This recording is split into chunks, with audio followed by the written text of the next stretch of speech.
noite, Pai do Senhor. Amém. Hoje nós vamos para a nossa...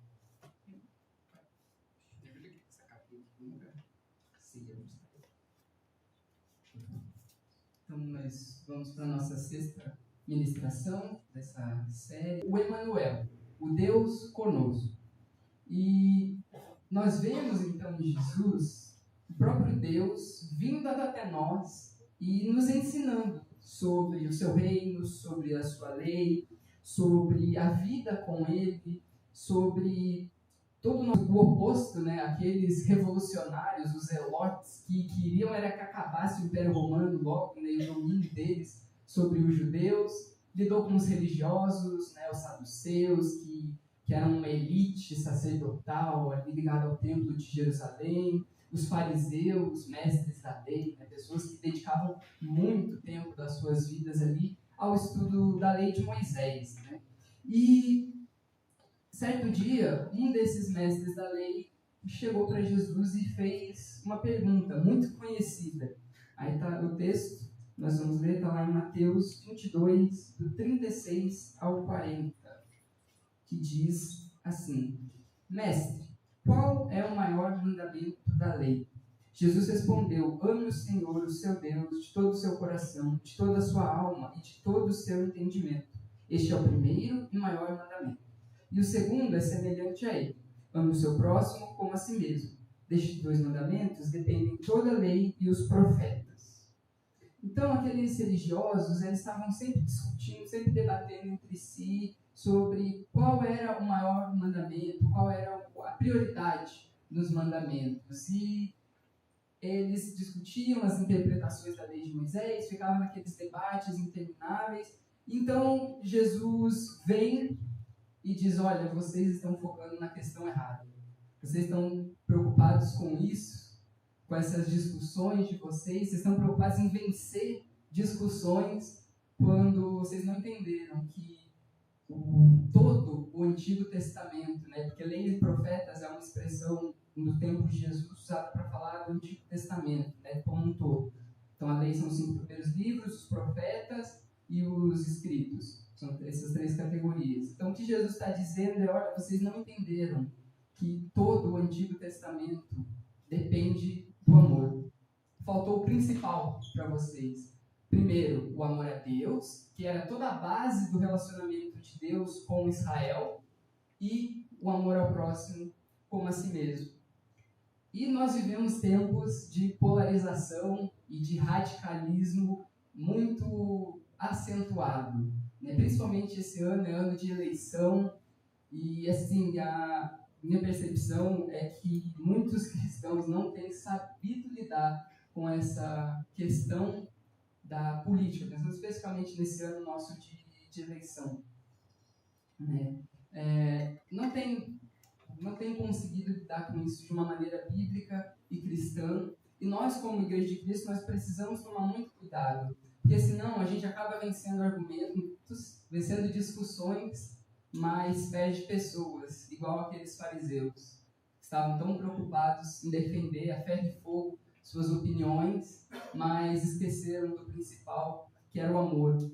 E para nós cristãos isso é ainda mais pesado, porque Jesus, ele não veio morrer por argumentos, Jesus não veio morrer por opiniões, Jesus morreu por pessoas, pessoas como cada um de nós, que tem opiniões diferentes das nossas, inclusive.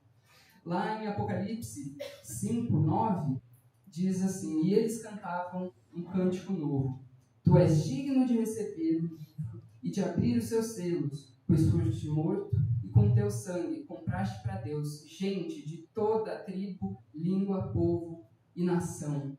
Então, o Apocalipse, né, e todo o Novo Testamento vai ecoar essa mensagem de que nós fomos comprados por preço de sangue, né? O preço da nossa libertação. O Anderson falou sobre isso quando ele ministrou, né? O preço da nossa libertação não foi dinheiro, né? Foi o preço de sangue, do sangue do próprio Jesus. E ele derramou esse sangue por amor a cada um de nós. É sobre isso que a gente quer falar sobre hoje, sobre esse amor sacrificial de Jesus. E toda a vida e todo o ministério de Jesus foi baseado nisso, nesse amor por nós, do amor do Pai e dele por cada um de nós, que culminou, né, no ápice desse amor, que se manifestou nessa entrega de Jesus, essa entrega sacrificial, esse sacrifício vivo e apaixonado, né, de Jesus. Jesus se entrega por amor. E foi por amor sacrificial que Jesus sofreu conspiração dos seus. Então, lá em Mateus 26, do 2 ao 4, diz assim: como vocês sabem, estamos a 2 dias da Páscoa, e o Filho do Homem será entregue para ser crucificado. Naquela ocasião, os chefes dos sacerdotes e os líderes religiosos do povo se reuniram no palácio do sumo sacerdote, cujo nome era Caifás, e juntos planejaram prender Jesus à traição e matá-lo. Então, Jesus ele não foi traído por pessoas de longe, por estrangeiros, né? Jesus foi traído pelo seu próprio povo, pelos líderes do seu povo e por alguém que caminhou com ele durante 3 anos, ali, lado a lado com ele. Isso é muito importante nós entendermos. Judas não era um desconhecido de Jesus, não era um seguidor anônimo que ia acompanhando Jesus de cidade em cidade à distância. Judas era alguém que andou lado a lado com Jesus, que viu os milagres, que ouviu cada pregação de Jesus. Judas estava lá quando Jesus pregou o Sermão do Monte, quando ele falou sobre a cultura do reino que nós temos falado. Ele estava ali, sentado com os outros discípulos, ouvindo tudo aquilo. Ele comeu com Jesus, ele se assentou à mesa e participou de refeições com Jesus, inclusive uma que a gente vai falar daqui a pouco, que é a da Páscoa, né? A celebração ali da Páscoa. E mesmo assim, depois de tudo isso, Judas trai Jesus. E se aconteceu com Jesus, pode acontecer com qualquer um de nós. Normalmente, né, infeliz nesse mundo caído que nós vivemos, provavelmente vai acontecer conosco em algum momento. E nós seremos traídos, criticados, mal falados, vão conspirar contra nós, porque fizeram isso com o nosso mestre. O próprio Jesus disse: eles estão perseguindo o mestre, o Senhor, não vão perseguir os discípulos, os servos? É claro que vão. Jesus já esperava, já alertava que isso aconteceria conosco. E Jesus passou por tudo isso por amor. Ele decidiu passar por todas essas conspirações por amor, para poder cumprir a vontade do Pai. E mesmo sendo traído, Jesus decidiu amar Judas até o fim. E eu posso estar errado, aí entra a minha opinião, a Bíblia não deixa claro isso, mas eu penso que se Judas tivesse se arrependido, ele teria voltado a fazer parte ali dos 12 apóstolos, ele poderia ter se tornado um grande pregador, um missionário, plantador de igreja, como os outros apóstolos foram. Mas ele decidiu seguir outro caminho. Mas o amor de Jesus por ele continuava ali. Então, mesmo sendo traído, que nós possamos também, como Jesus, decidir continuar amando aqueles que nos ofendem, aqueles que nos traem. O segundo ponto é que foi por amor sacrificial que Jesus foi ungido em Betânia. Mateus 26, do 6 ao 7, diz: estando Jesus em Jerusalém, na casa de Simão, o leproso, aproximou-se dele uma mulher com um frasco de alabastro, contendo um perfume muito caro. Ela o derramou sobre a cabeça de Jesus quando ele se encontrava reclinado à mesa. Aí o verso 12 diz, palavras de Jesus aqui já: quando derramou este perfume sobre o meu corpo, ela o fez a fim de preparar-me para o sepultamento. Jesus é o grande doador, né? Aquele que deu a sua própria vida por nós. Aquilo que é de mais precioso, Jesus ofereceu por amor a nós. E é por isso que a fé em Deus, ela sempre vai se expressar de uma forma generosa, né? Aquilo que a Keila estava falando aqui sobre a generosidade daqueles irmãos da Macedônia para com a igreja da Judéia. Isso é a fé cristã. A fé cristã sempre vai se expressar com generosidade, né, com gratidão. E a unção que aquela mulher fez sobre Jesus, ela derrama, né, o óleo com perfume sobre a cabeça de Jesus, aquela unção foi tão generosa que os avarentos ficaram escandalizados. Né? As pessoas já começaram a falar: nossa, mas como assim? Que desperdício! Esse perfume caro podia ter sido vendido e o dinheiro ter sido dado aos pobres, como se eles fossem muito piedosos, né? Essa é a ideia. Olha como eu sou piedoso, né? Desperdício. E Jesus diz, não, não é assim.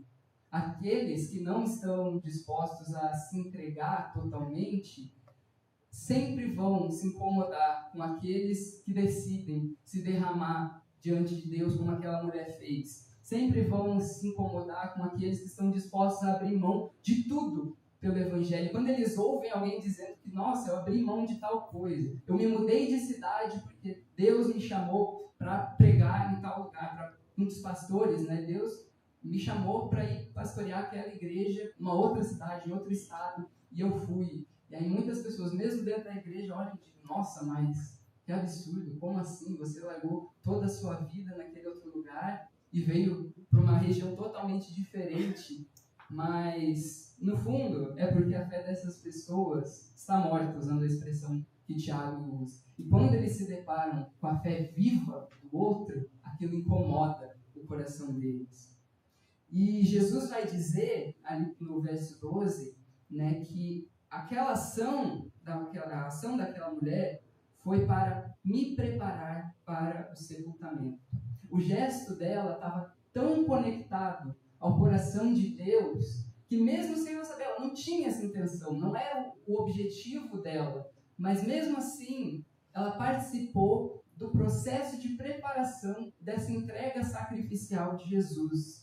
Ela preparou ali, é o que o próprio Jesus diz, né?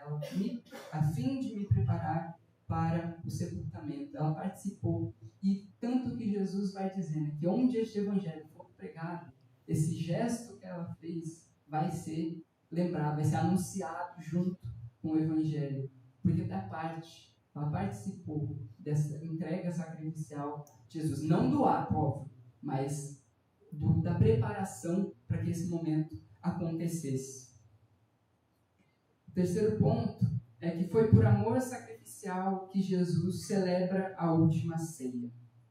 Enquanto comiam, Jesus tomou o pão, deu graças, partiu e deu aos seus discípulos, dizendo, tomem e comam, isto é o meu corpo. Em seguida, tomou o cálice, deu graças e o ofereceu aos discípulos, dizendo, bebam dele todos, isto é o meu sangue da aliança, que agora é derramado em favor de muitos para perdão dos pecados. Eu lhes digo que de agora em diante não beberei deste fruto da videira, até aquele dia em que beberei o vinho novo com vocês no reino de meu Pai. Depois de terem cantado um hino, saíram para o Monte das Oliveiras. Não está nesse relato do Evangelho de Mateus, mas Lucas vai ampliar um pouco esse relato e usa uma expressão que eu gosto muito. Eu acho que é um momento muito lindo ali de Jesus com os discípulos. E em Lucas 22:15, Lucas registra a fala, naquele momento ali de Jesus, e ele vai registrar que Jesus diz para os seus discípulos que ele desejou ansiosamente comer esta Páscoa com eles antes de sofrer. Havia um desejo no coração de Jesus de participar daquele momento, mesmo sabendo que em algum tempo, logo depois, de algumas horas, viria aquele sofrimento. Jesus tinha aquele desejo de estar ali com eles, celebrando a Páscoa, a refeição pascal, que era um dos momentos mais importantes da tradição judaica. Ali durante o ano, era se não o maior, uma das maiores celebrações judaicas, era a Páscoa, Era esse tempo de comunhão, de mesa, com a família, e Jesus está ali reunido com seus discípulos. E no meio daquela celebração, Jesus se levanta, ele segue o rito, ele abençoa os elementos. O dar graças naquele contexto não significa só agradecer, tem um sentido de abençoar também. Jesus abençoa o pão e o vinho, e então ele ressignifica a Páscoa. A Páscoa, historicamente, pelo Êxodo, vai estar relacionada a esse momento de libertação de Israel, do Egito, vai estar muito ligado ali ao contexto da Antiga Aliança, a aliança com Israel, no Monte Sinai.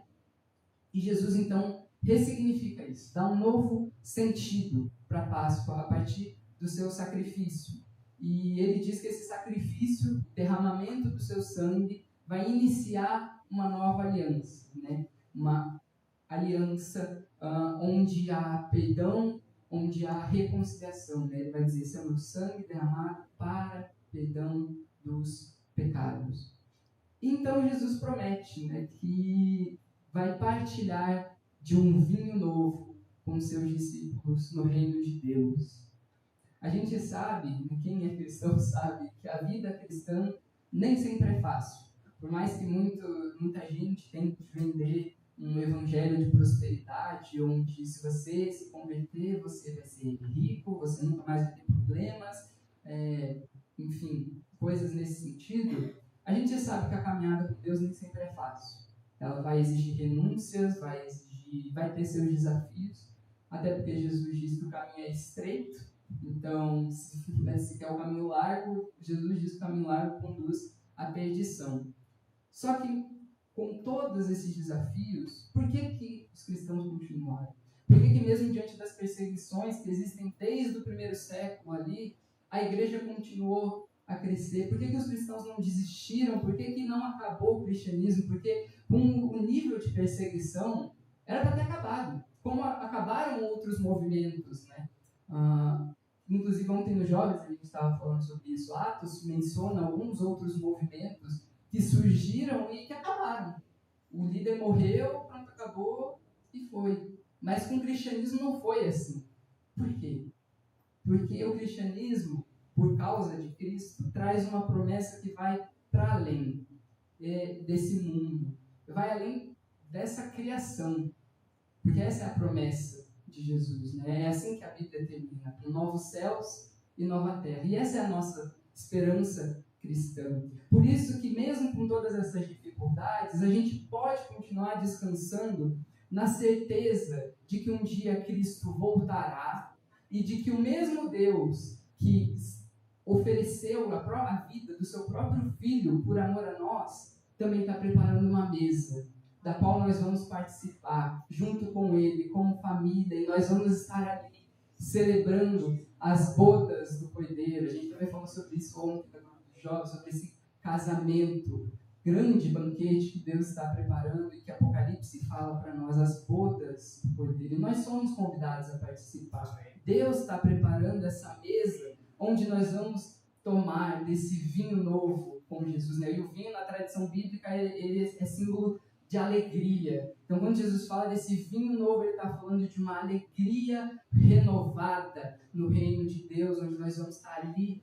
participando com Ele, com gente de todo o canto. Jesus vai dizer, né, que naquele dia pessoas virão do Oriente e do Ocidente, vão se assentar à mesa com Abraão, com Isaac, com Jacó. Vai ter gente de todo mundo ali, como nós lemos no texto de Apocalipse, celebrando, né, nessa grande festa do Cordeiro.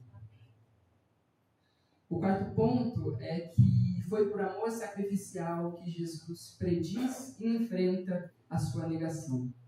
Lá em Mateus 26, do 31 ao 35, vai dizer: então Jesus lhes disse: ainda esta noite todos vocês me abandonarão, pois está escrito: ferirei o pastor e as ovelhas do rebanho serão dispersas. Mas depois de ressuscitar, irei adiante de vocês para a Galiléia. Pedro respondeu: ainda que todos te abandonem, eu nunca te abandonarei. Jesus respondeu: asseguro-lhe que ainda esta noite, antes que o galo cante, 3 vezes você me negará. Mas Pedro declarou: mesmo que seja preciso que eu morra contigo, não te negarei. E todos os outros discípulos disseram o mesmo. Então, aqui Jesus está ali, ainda dentro daquele contexto da celebração da Páscoa, com seus discípulos, e ele se vira para os discípulos e diz: olha, vocês vão me abandonar. Eles negam, né? Não, Jesus, de modo nenhum, não vai acontecer isso. E ele cita, inclusive, a profecia que diz que vai acontecer. Ferirei o pastor e as ovelhas do rebanho serão dispersas. Jesus sabia que Pedro iria o negar, tanto que ele fala para Pedro. Jesus sabia que os discípulos iriam abandoná-lo. Pedro ainda tenta dizer que não, né? Pedro sempre muito temperamental, né? Ali se levanta e diz: não, ainda que todos te abandonem, eu nunca te abandonarei. Né? Mas Jesus sabia que ia acontecer. Mesmo eles falando que não vamos te abandonar, não, Jesus, eu não vou te negar. Jesus sabia que ia acontecer. Isso fala muito sobre nosso relacionamento com Deus. A verdade é que o nosso pecado não pega Deus de surpresa. Deus não só pode, como ele fica, entristecido. Ele fica ofendido com o nosso pecado, mas surpreso não. Nós nunca vamos conseguir, nesse sentido, surpreender a Deus. Ele já sabe. Mesmo que a gente tente, como Pedro, dizer, não, eu nunca vou fazer isso. Não, Deus, não farei. Ainda que todos façam, eu não farei, E eu lembro muito da minha parábola favorita, eu gosto muito de citar. Eu sempre lembro do fariseu, da parábola do fariseu. Graças a Deus eu não sou como os demais homens, ladrões, corruptos, adúlteros. Eu não. Pedro estava assim, eu não, Jesus. Todo mundo pode dizer, mas eu não. E no fundo a gente se comporta muitas vezes assim. Mas cada um de nós, a própria Bíblia vai dizer isso em Tiago, cada um de nós é tentado por sua própria cobiça. Então talvez, olhando para essa parábola do fariseu publicano, aquilo que o fariseu diz, talvez a gente não seja tentado a roubar. Talvez a gente não seja tentado a ser corrupto, a aceitar um suborno, uma propina, algo nesse sentido. Talvez a nossa tentação não seja o adultério. Mas existe outra tentação que vai estar ali para nós. A nossa cobiça vai, em algum momento, ser tentada ali. E Deus sabe a área em que cada um de nós é tentado. Por isso que o nosso pecado não surpreende a Ele. E por que então que Jesus fala para Pedro? Porque eu imagino que não deve ter sido fácil para Jesus tocar nesse assunto. Imagina, você está no meio de uma festa ali, celebrando um grande momento, então Jesus do nada fala, olha, vocês vão me abandonar e Pedro, você vai me negar. Por que Jesus fala sobre isso com eles? E eu entendo que é por dois motivos. Primeiro, porque Jesus queria preparar eles para esse acontecimento. Eu não vou ser pego de surpresa, mas para vocês não serem, vou já desde já avisando, até porque quando acontecer, vocês vão crer, porque eu já tinha dito que aconteceria. E um segundo ponto é que Jesus se preocupou naquele momento em mostrar por trás daquela fala, de que, olha, o meu amor por vocês não mudou. A minha disposição em amar vocês, em me relacionar com vocês, não mudou. Mesmo diante do abandono, mesmo diante da negação, eu vou continuar amando vocês. Vocês vão me abandonar. E tem que ser assim. Mas não se desesperem, eu continuo amando vocês. Jesus vira para Pedro e diz, você vai me negar, mas eu continuo te amando, apesar do seu pecado, apesar de me negar. Ele busca essa reconciliação e depois da ressurreição ela acontece.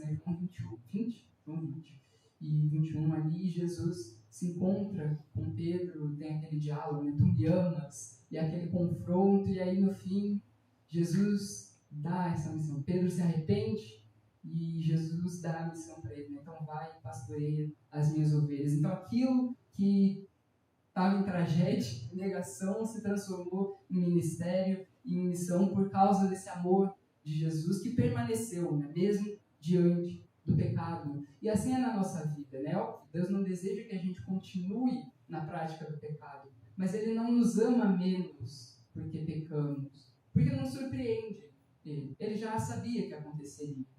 E ao invés da gente correr, como Judas fez, a gente talvez devesse fazer como Pedro, que voltou ali e conversou com Jesus e falou, olha, eu te amo.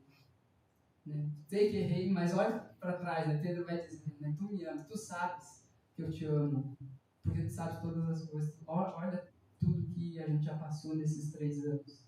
E assim a gente tem que ser com Deus também.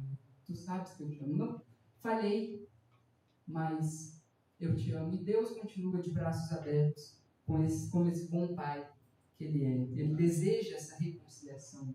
Amém. O quinto ponto é que foi por amor sacrificial que Jesus passa pelo seu esmagamento no Getsemane.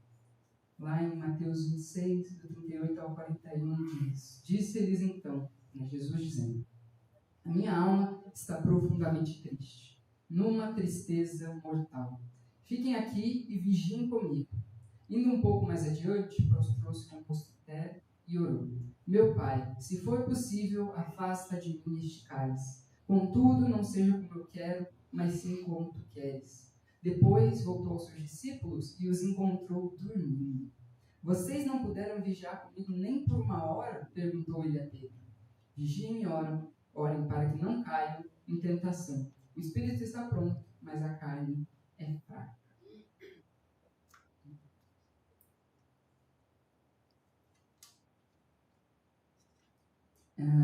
O sofrimento de Jesus ali no Getsemane talvez seja uma das maiores dentro dos evangelhos, né, uma das maiores expressões da humanidade de Jesus.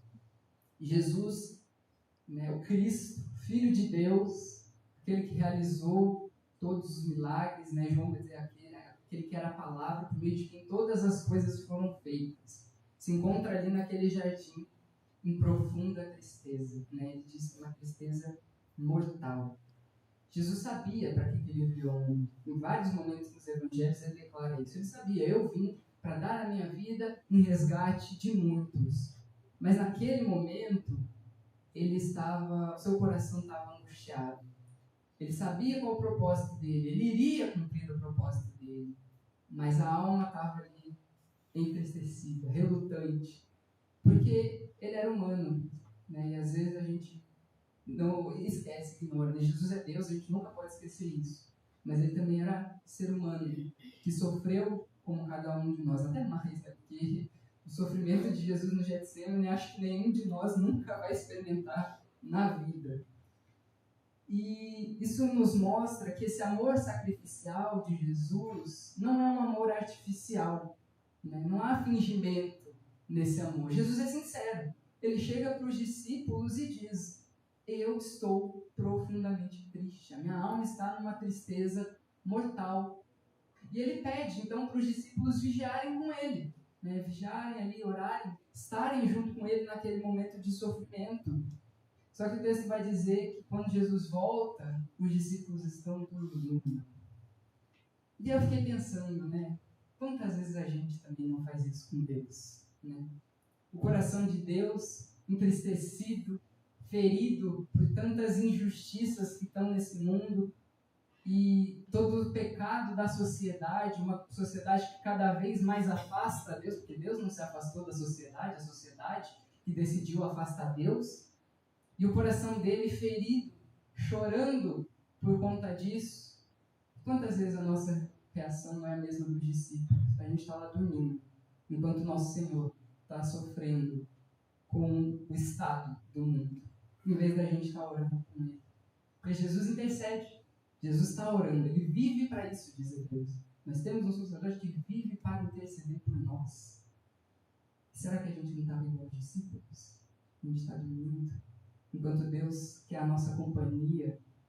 Deus quer que a gente se preocupe, que a gente esteja ali, não porque Ele precisa, mas porque Ele quer esse relacionamento. Jesus não precisava, Ele é Deus, tanto que Ele mesmo vai dizer quando vão prender Ele: eu posso chamar um exército de anjos e me livrar disso tudo. Jesus não precisava do apoio dos discípulos, mas Ele queria esse relacionamento com eles, e Ele quer esse mesmo relacionamento com cada um de nós, porque, como eu disse, Ele continua intercedendo, Ele continua orando, se preocupando com tudo que tem acontecido. E como a gente vai responder a esse chamado de Jesus? A gente vai estar ali orando com Ele, se preocupando, pensando: Senhor, o que está afligindo teu coração? O que está no teu coração para nós? Ou a gente vai estar dormindo, igual eram os discípulos? Não, Jesus, eu estou muito cansado. Né? Porque Pedro vai dizer isso para Jesus: mestre, nossos olhos estão pesados. Será que a gente não está falando isso para Deus? Jesus, hoje não dá para orar, porque meus olhos estão pesados. Eu vou dormir aqui. Então, qual tem sido a nossa resposta a esse chamado? O Getsemane nos mostra que, assim como a azeitona precisa ser pressionada para produzir o azeite, né? Jesus precisou passar por esse esmagamento para que a vida dele chegasse até nós. A salvação é de graça, mas ela teve um custo muito alto. E passou, esse custo envolve o esmagamento do Filho de Deus. Ele estava ali em agonia, em tristeza profunda. E tudo isso ele decidiu por passar por amor a nós, por cada um de nós. Foi por amor sacrificial que Jesus foi preso e torturado. Na continuação do texto, Mateus 26, do 47 ao 50, diz: enquanto ele ainda falava, chegou Judas, um dos 12. Com ele estava uma grande multidão armada de espadas e varas, enviadas pelos chefes dos sacerdotes e líderes religiosos do povo. O traidor havia combinado um sinal com eles, dizendo-lhes: aquele a quem eu saudar com um beijo é ele. Prendam-no. Dirigindo-se imediatamente a Jesus, Judas disse: salve, mestre, e o beijou.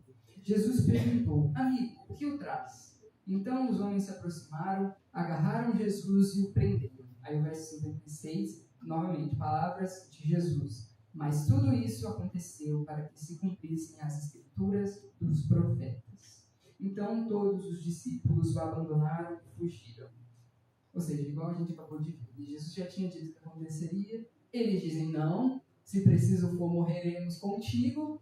Mas quando chegou na hora da prisão, todos fugiram e abandonaram. E Jesus se viu sozinho. Porque normalmente a gente foca muito, e de fato o Novo Testamento acaba focando muito em Pedro, que negou, e em Judas, que traiu.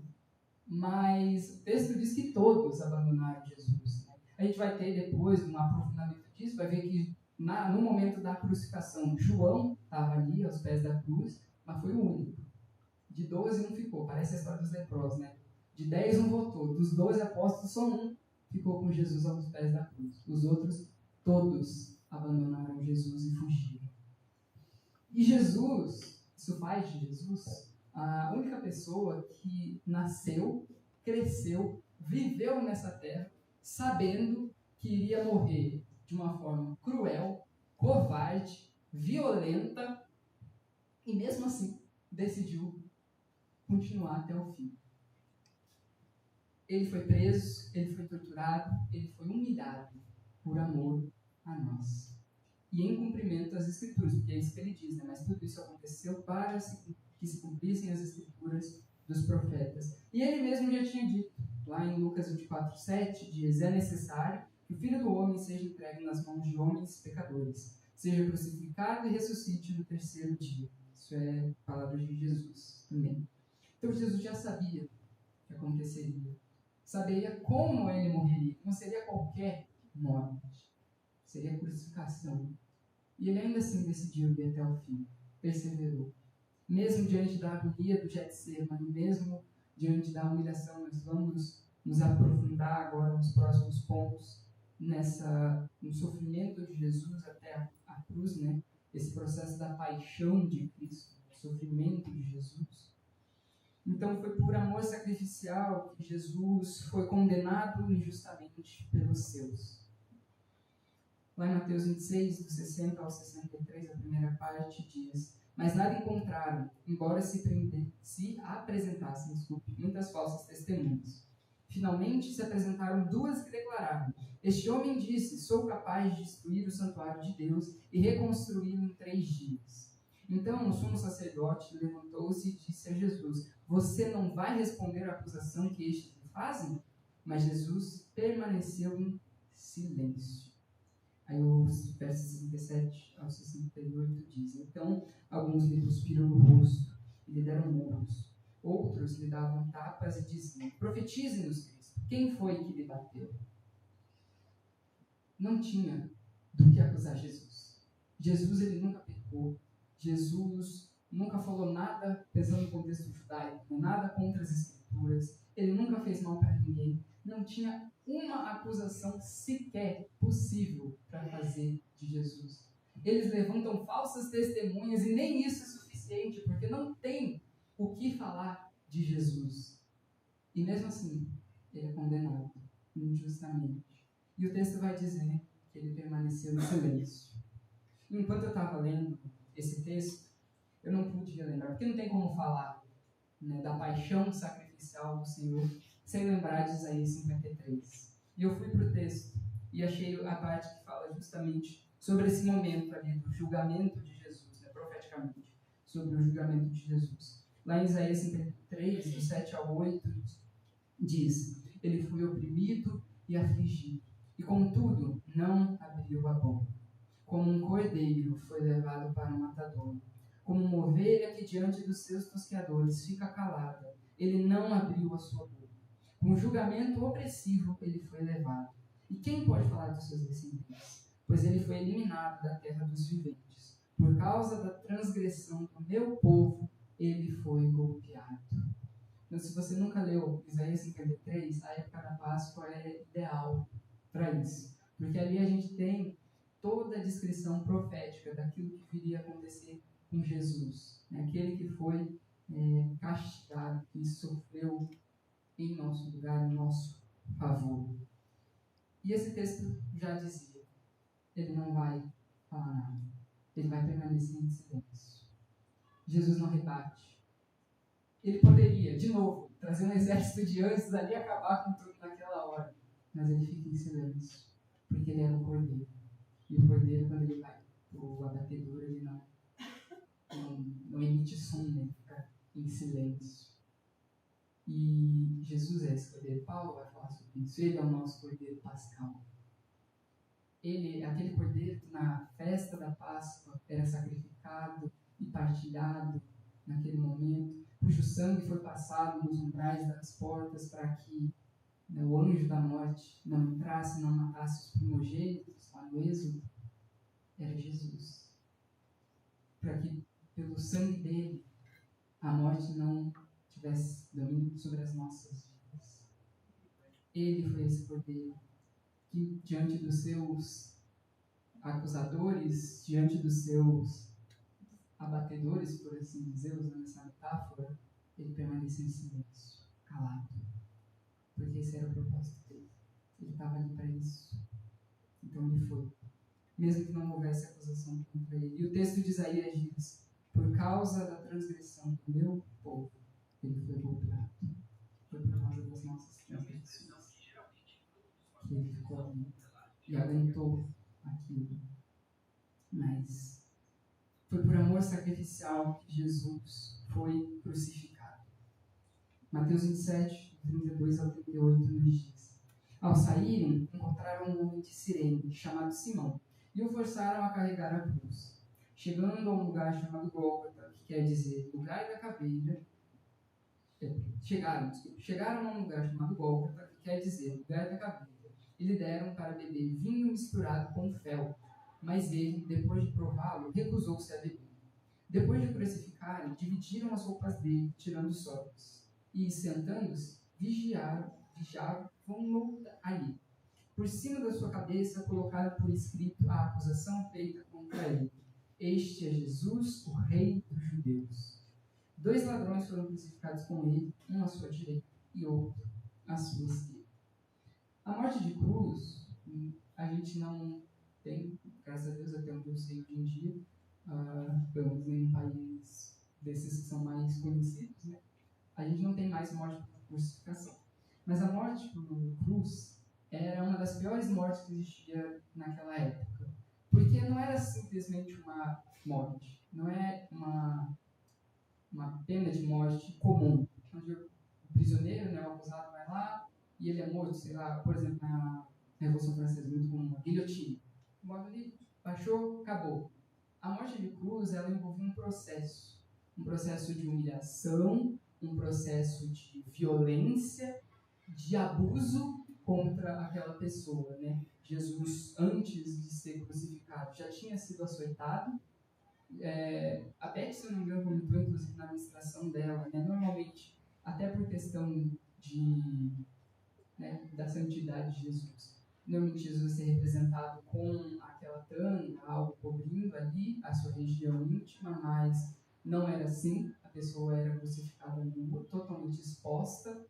Depois de carregar a própria cruz até o lugar onde seria crucificado, ou seja, não era um processo, uma morte comum, não era uma pena de morte simples, era um processo de dor, sofrimento, de humilhação contra aquela pessoa. E Jesus decidiu enfrentar tudo isso por amor a nós. Ele, como eu falei, ele foi humilhado, ele foi açoitado, ele foi blasfemado, mesmo crucificado, continuaram zombando dele, falando: se você é o Filho de Deus, sai dessa cruz. Se não é o Filho de Deus, então faz alguma coisa. O ladrão crucificado do lado dele estava ali na mesma situação, também zomba dele e diz: se você é o Filho de Deus, mas ele se aproveita também, né? Se você é o Filho de Deus, salve-se a si mesmo e a nós também, ele já se aproveita. Então, esse foi o contexto em que Jesus morreu. Uma morte de profunda dor, sofrimento físico e psicológico. E ele enfrenta por amor a nós.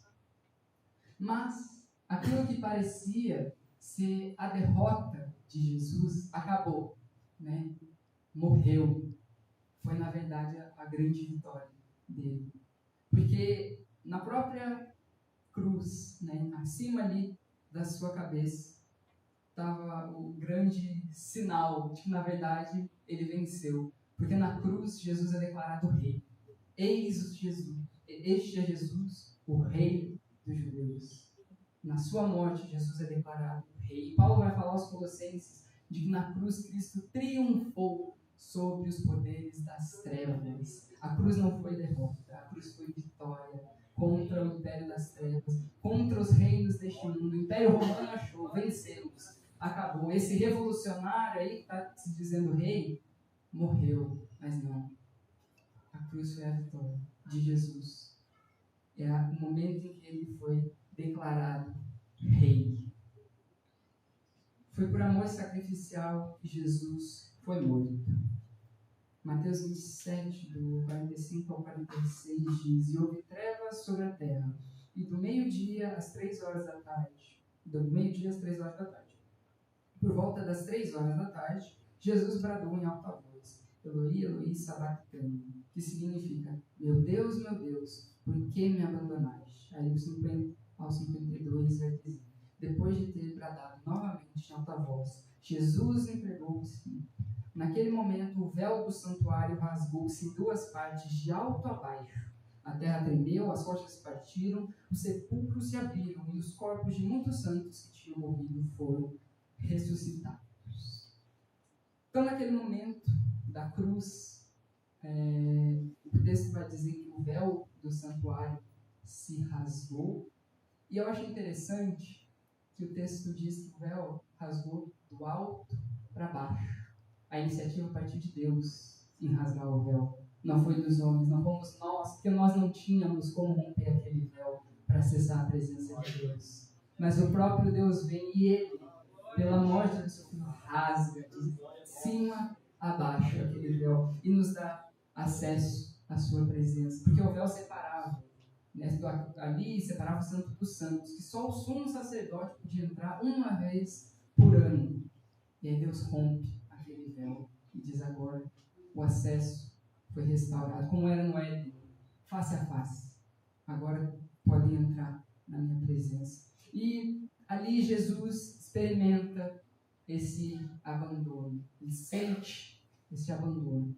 Aí eu faço um adendo que é importante, que a gente precisa entender que o abandono experimentado por Jesus não é uma separação do Pai, porque Jesus é Deus, é Trindade, então Pai, Filho e Espírito Santo não podem ser separados. Eles estão eternamente unidos ali na Trindade.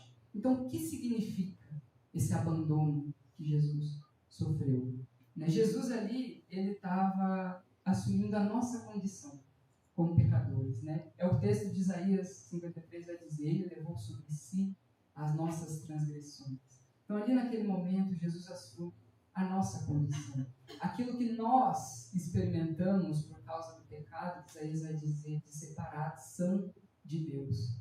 Não é Jesus que está gritando. Jesus não grita por si mesmo. Ele grita por nós. Porque nós estávamos separados de Deus. Nós estávamos nos sentindo abandonados, desamparados ali. E Jesus, esse texto, né, meu Deus, por que me abandonaste? Ele vem lá do Salmo 22. Né? Jesus está citando na cruz o Salmo 22. Né? E começa justamente, esse é o primeiro versículo do Salmo 22. Né? Meu Deus, por que me abandonaste? É um salmo de Davi, falando naquele contexto.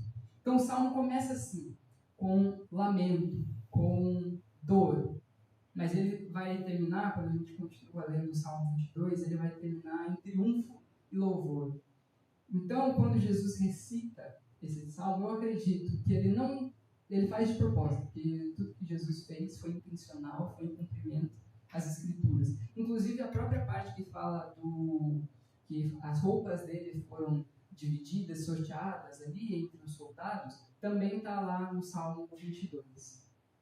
Então, eu não acho que Jesus estava só pegando um versículo aleatório do Antigo Testamento que se aplicava para o contexto dele, falando: meu Deus, por que me abandonaste? Jesus é intencional. Eu acredito que ele não estava só expressando a agonia daquele momento da cruz. Ele estava profetizando a sua vitória e a conversão das nações. Porque lá no Salmo 22, nos versículos 27 e 28, diz: todos os confins da terra se lembrarão e se voltarão para o Senhor, e todas as famílias das nações se prostrarão diante dele. Pois do Senhor é o reino, ele governa as nações. E eu volto a dizer, foi a cruz que abriu isso, porque na cruz ele triunfou. Do Senhor é o reino. Ali o reino de Deus triunfou. Então, Jesus se sentiu órfão ali na cruz, se sentiu desamparado, e a expressão é de desproteção mesmo. Jesus se sentiu desprotegido na cruz. O próprio Filho de Deus se aceita passar por isso e se sente esse órfão, abandonado, desamparado pelo Pai, para que nós pudéssemos ser adotados como filhos de Deus. Ele passa por esse momento de solidão, de desamparo, para que nós pudéssemos ter comunhão com o Pai.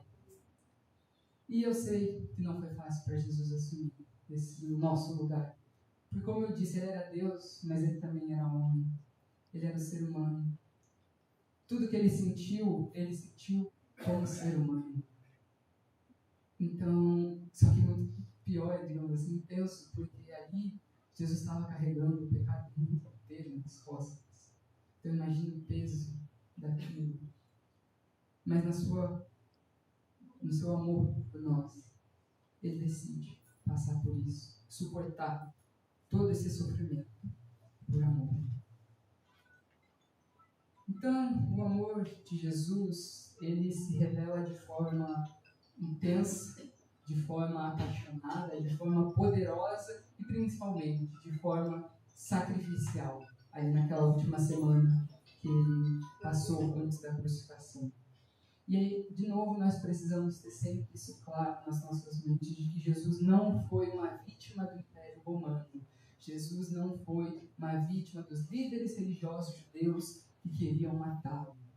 Jesus decidiu passar por isso. É isso que ele diz no Evangelho de João: eu dou a minha vida voluntariamente. Ninguém a toma de mim. Eu a dou. Eu dou a minha vida pelas minhas ovelhas. Ele decidiu se entregar por amor. Ele decidiu revelar esse amor do Pai por nós da sua forma mais profunda e intensa que poderia, a ponto de morrer na cruz por nós. Como eu falei, aqueles cravos, os pregos que usaram para prender Jesus na cruz, eram ali de metal. No fundo, na realidade, foi os nossos pecados que pregaram Jesus na cruz. Cada vez que a gente peca, era uma batida naquele martelo. Por isso que Hebreus vai dizer: olha, vocês que já se aproximaram de Deus, vocês que experimentaram da vida de Deus e se afastaram, vocês estão crucificando para vocês de novo o Filho de Deus. Vocês estão pisando no sangue pelo qual vocês foram santificados. Isso é muito pesado. Nós estamos falando do Filho de Deus sendo crucificado por nós. E cada vez que a gente decide se afastar de Deus, a gente está dizendo: olha, Jesus, eu vou te crucificar de novo, porque o meu prazer é mais importante do que a sua vida. Vou te sacrificar, vou te crucificar de novo, porque a minha satisfação momentânea, eu não estou falando só de pecados sexuais, por exemplo, que é mais comum essa linguagem, eu estou falando de raiva mesmo, por exemplo. Ó, Jesus, eu vou extravasar a minha raiva aqui porque eu vou te crucificar de novo, porque é mais importante para mim liberar essa raiva do que ter domínio próprio, do que a sua vida. Sua vida não foi preciosa o suficiente. É isso que a gente está dizendo. Olha, Jesus, vou te crucificar de novo, porque isso é mais importante para mim. E isso é muito doloroso. Imagina o coração de Deus ouvindo isso. Mesmo que a gente não diga com palavras, né? A nossa atitude está revelando isso. Então Jesus sabia que nós precisaríamos dessa entrega dele por nós. E ele nos amou até o último suspiro, até aquele grito do está consumado. Ele nos amou. Então que nós possamos também nos entregar a ele completamente, como ele se entregou completamente por nós. Porque é só assim que a gente vai experimentar toda a completude, toda a magnitude desse amor de Deus que é tão grande por nós. E Jesus não termina na cruz. A morte não é o fim, né? Jesus morreu a nossa morte para que nós pudéssemos viver a vida dele. E a cruz, então, não foi um simples lugar de sofrimento humano, não foi uma morte comum, humana, foi um lugar de amor. Né? Foi um altar onde Cristo foi o sacerdote, o cordeiro e o Deus que recebe o sacrifício, por amor de cada um de nós. A cruz tinha um propósito. Esse propósito era reconectar cada um de nós com o Pai. Era rasgar aquele véu que estava fazendo separação, que era só um símbolo do nosso pecado. E eu termino com um texto de Paulo aos Gálatas, um texto muito conhecido, que resume muito, né, daquilo que Paulo entende sobre o sacrifício de Cristo e de como isso nos afeta. Porque a morte de Cristo precisa nos afetar, como eu disse. A gente não pode continuar a viver diante do Cristo crucificado do jeito que a gente vivia antes. Paulo vai dizer: estou crucificado com Cristo. Assim já não sou eu quem vive, mas Cristo vive em mim. A vida que agora vivo no corpo, vivo-a pela fé no Filho de Deus, que me amou e se entregou por mim.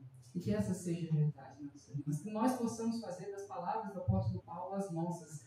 Hoje eu vivo pela fé no Filho de Deus, e ele me amou a ponto de se entregar por mim. Então eu também vou me entregar totalmente a ele. Já não sou mais eu quem vive, mas é Cristo que vive em mim. Nós somos crucificados com ele. Amém? Escola de pé. Vamos orar. Falar sobre a paixão sacrificial de Jesus, sobre a paixão de Cristo. Na sexta-feira, é a sexta-feira da paixão de Cristo. E no nosso vocabulário, tanto esse é o sentido que nós usamos aqui, né? Paixão tem a ver com amor. O amor é sinônimo do amor, principalmente o amor romântico. Mas no contexto, principalmente no texto grego, paixão é sofrimento. A paixão de Cristo fala dos sofrimentos de Cristo. E não é só a cruz.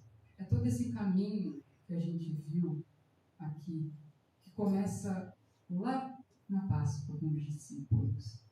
Quando ele já começa a dizer: olha, vocês vão me abandonar.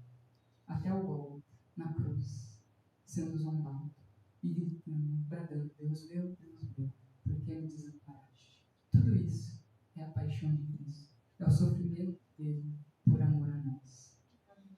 Senhor nosso Deus, nós primeiramente te agradecemos pelo grande amor com que o Senhor tem nos amado, a ponto de enviar Jesus para morrer por nós, Senhor, para sofrer por nós, Pai.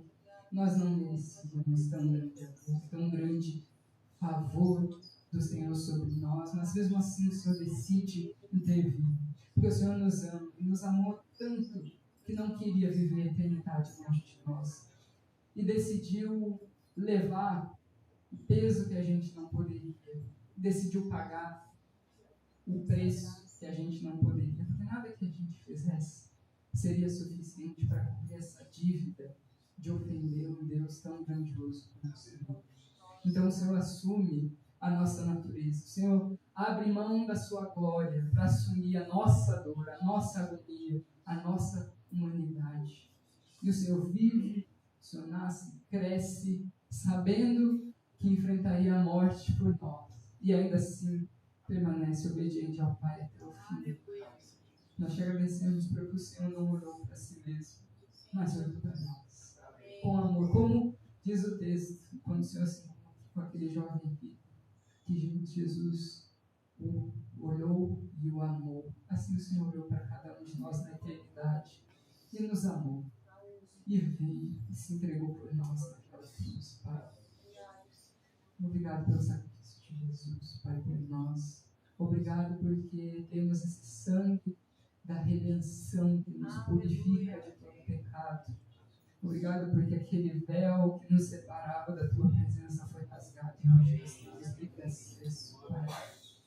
Sabemos que foi por graça, foi por amor que Cristo fez tudo isso, que nós não merecíamos. Por isso concordamos com o que diz o apóstolo Paulo, de que nisso se manifestou o amor de Deus por nós, Cristo ter morrido por nós quando ainda éramos pecadores, Pai.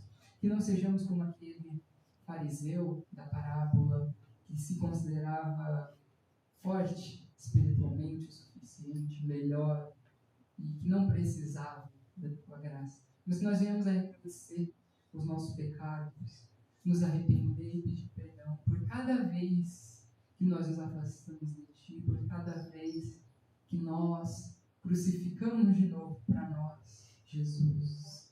Por cada vez que nós pisamos no sangue que nos santificou como se Ele não fosse nada. Perdoa-nos e nos ajuda pelo Teu Espírito Santo a sermos cada vez mais parecidos com Jesus. Para que cada um de nós possa dizer, como o apóstolo Paulo disse: eu estou crucificado com Cristo. E já não sou eu mais que vive, mas é Cristo que vive em mim. E a vida que vivo hoje no corpo, vivo pela fé no Filho de Deus que me amou e se